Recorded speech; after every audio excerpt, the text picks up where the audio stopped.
For 37 years, 18 meters above the ground, on a giant pillar, that's where we would have found this saint.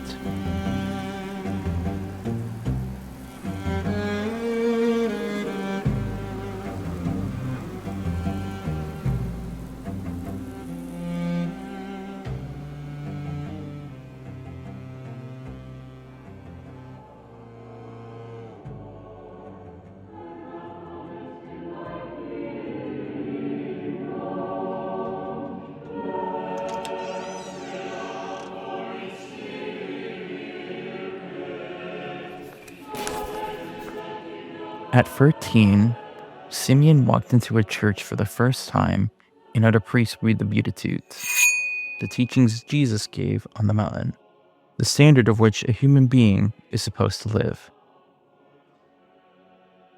It hit him like a sentence he'd been waiting his whole life to hear.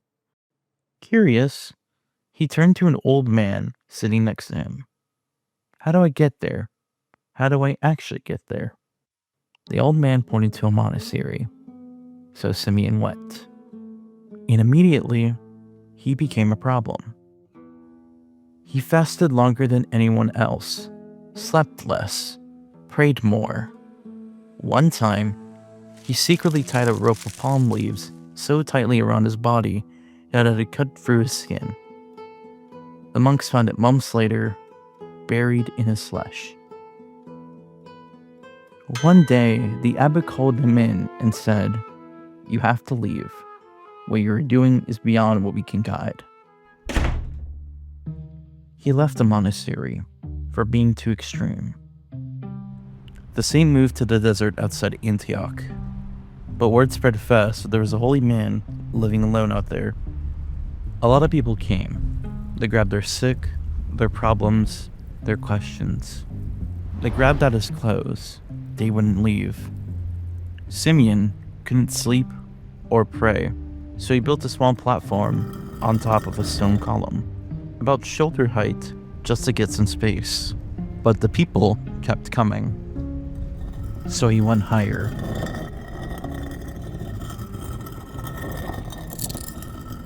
By the end, his pillar reached 18 meters.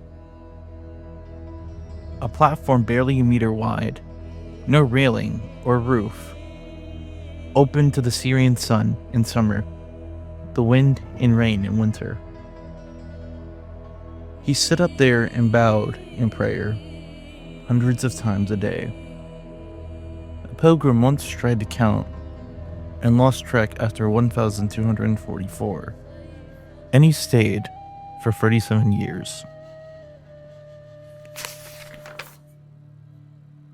His mother's name was Martha. When she heard what her son was doing, living on a pillar in the desert, she left everything and walked to find him. She arrived at the base of the pillar and looked up. Simeon had a rule. No women were allowed near the pillar, not even her. She called up to him. He looked down and said, "Mother, if we are worthy, we will see each other in the next life." But she didn't leave. She set up camp at the base of the column and months passed. People around her said she should go home, but she refused.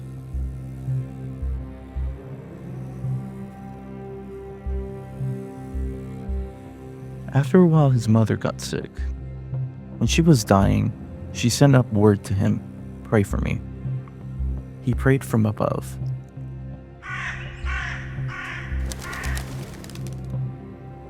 She died at the foot of the pillar. They brought her body up so he could see her face one last time. Simeon wept.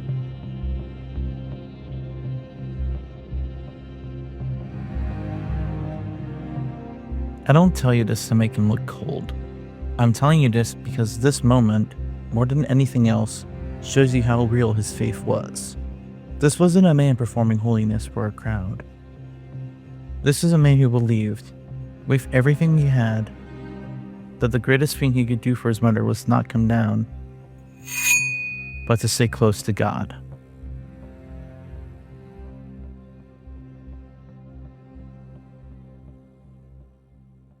Here's the part that's genuinely strange.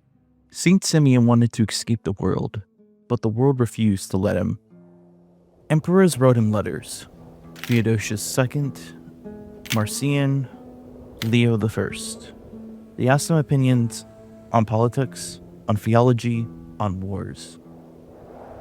Entire tribes of Arabs came to the pillar and converted to Christianity on the spot, standing in the desert looking up at this man. Merchants adjusted their trade routes to pass by his pillar. Pilgrims came from Persia, from Ethiopia, and even from Britain. After 37 years, Simeon died on the pillar, kneeling in prayer. His disciple found him 3 days later. He thought Simeon was just deep in prayer as usual. His body was carried to Antioch, and the entire city came out. Today, in the Syrian desert, the ruins of the basilica built around his pillar still stand. The stone column is worn down smooth, from millions of hands touching it over 15 centuries. Saint Simeon wanted to be alone with God. Instead, he became impossible to ignore. Maybe that's the point. When you move towards God, truly move towards Him, you don't just change yourself, you also change everyone around you.